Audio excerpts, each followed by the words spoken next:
जरा आँख में भर लो पानी जो शहीद।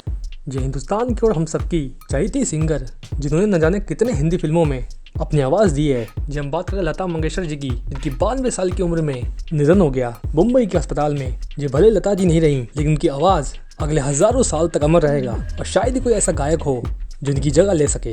हालांकि जैसे लता जी के निधन की खबर इंडस्ट्री में फैली, जिसके बाद से हिंदुस्तान की इंडस्ट्री में मातम सा पसर गया। और चाहे अमिताभ बच्चन या फिर नरेंद्र मोदी, तमाम इंडस्ट्री के लोग शोक में डूबे हुए हैं। और इस बीच भोजपुरी फिल्मों के सुपरस्टार पवन सिंह ने भी लता जी की आत्मा की शांति के लिए प्रार्थना किया है। हालांकि पवन सिंह ने पोस्ट करके लिखा है कि भारत रत्न लता मंगेशकर जी हमारे बीच से कहीं नहीं जा सकती।